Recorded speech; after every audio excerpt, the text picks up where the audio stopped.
Luis Socias Uribe, jefe de Oficina de Proyectos Europeos en la COE. Buenos días, Luis. Hola, ¿qué tal? Muy buenos días. Disculpa el retraso que te hemos tenido esperando mientras hablaba von der Leyen. La actualidad manda y más en días como estos y más en Europa, o sea que todo comprensible. Precisamente de Europa, esos fondos europeos que los empresarios empiezan a estar ya desesperados, sobre todo viendo cómo llegan precisamente al sector público.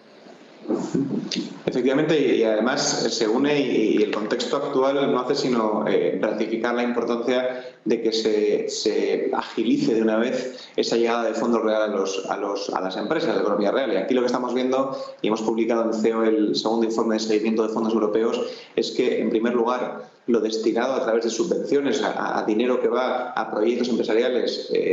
va muy lento. Solo ha llegado 1 de cada 4 euros que España ha recibido. Y en segundo lugar, lo que nos preocupa es que buena parte de los fondos están ejecutándose a través de licitaciones de contratos públicos que van a lo de siempre, que no tienen efecto transformador y que, como bien dices, van al sector público. Estamos viendo en turismo, por ejemplo, que 4 de cada 5 euros, más del 80% de los fondos, el destinatario es un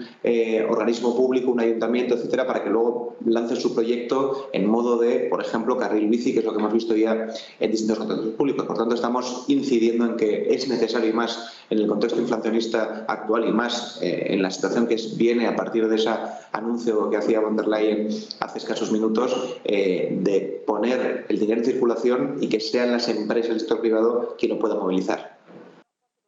¿Recuerda algo al plan E, lo que está sucediendo con esos fondos europeos? Efectivamente, el miedo que tenemos y lo que estamos percibiendo en muchas de las licitaciones que estamos ya identificando es que se parece demasiado al plan E. Si algo tienen estos fondos Next Generation, debe ser, y así lo recoge la Unión Europea, dar respuesta a un doble objetivo de, por un lado, recuperar la economía y, por otro, transformarla hacia un modelo más digital, más verde y más industrial. El uno sin lo otro no es posible, y lo que estamos observando es que hay licitaciones que se parecen mucho al segundo plan E. Insisto, carriles bici, compra de ordenadores para ministerios, licitaciones vinculadas con pavimentación de zonas para hacerlas más amables o más naturales. Bueno, en todo caso, demasiado ladrillo tradicional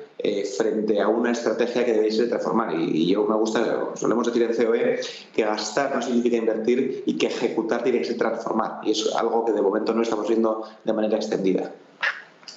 Ha sido la estrategia por parte del Gobierno, lo que ha hecho ha sido limpiar o mejorar los datos de desempleo, por ejemplo, y lo que ha hecho ha sido también aumentar esa inversión pública para que en ese dato de Producto Interior Bruto sea mejor de lo que se esperaba, sobre todo viendo una demanda interna que está cayendo un 3,7%. Es decir, en ese entorno, ¿cuál puede ser la vía de escape que puedan tener las empresas en un momento en el que, si ese dinero va a ir hacia allí, las empresas pierden un empuje muy importante que tenían previsto, ¿no?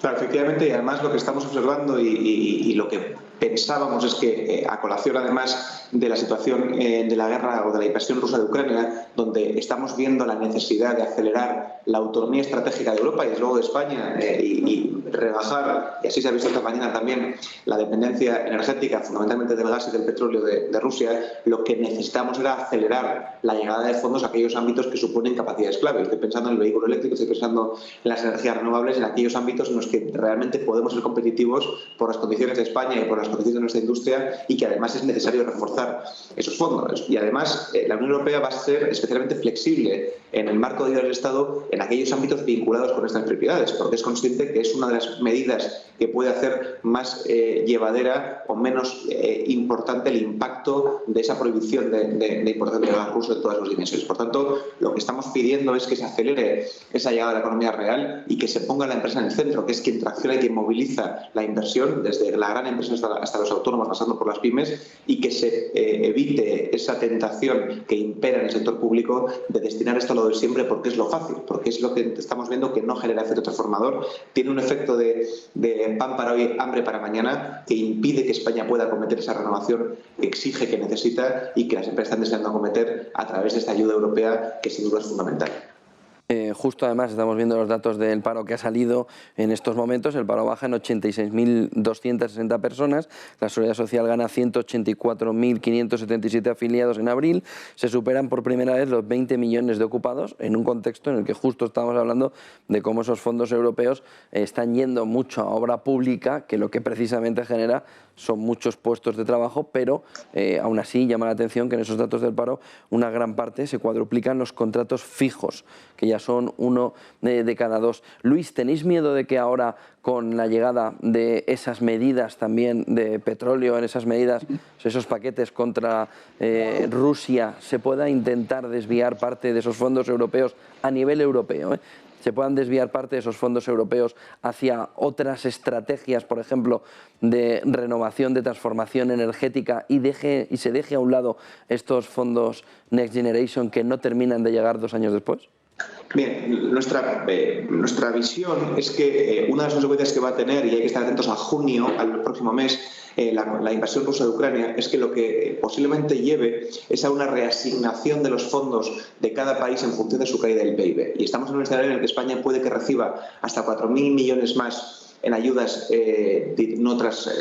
hay que devolver, no reembolsables, y de la parte de préstamos que tenemos que pedir en el segundo semestre de este año, previsiblemente podamos recibir 10.000 euros más, es decir, 14.000 euros más, 14.000 millones de euros más respecto de los 140.000 millones que inicialmente estaba previsto recibir. ¿Eso qué significa? Primero, que hace falta hacer la ejecución, y segundo, que todo apunta a que las prioridades europeas no van a ir tanto a establecer paquetes nuevos o redefinir estrategias, sino a impulsar o animar a los países, incentivar a los países a que concentren más fondos dentro del paquete Next Generation a estas capacidades estratégicas, por ejemplo, a las energías renovables, al hidrógeno verde, al almacenamiento, al vehículo eléctrico, que tenemos en España ahora mismo una necesidad imperiosa de transformar la industria, y por tanto la perspectiva, y estamos siendo especialmente insistentes en pedir que se aceleren, porque no es que preveamos que Europa vaya a cometer un paquete adicional, sino que dentro del paquete Next Generation nos pueden tocar más fondos, y en todo caso Europa va a redefinir el propio Next Generation para avanzar hacia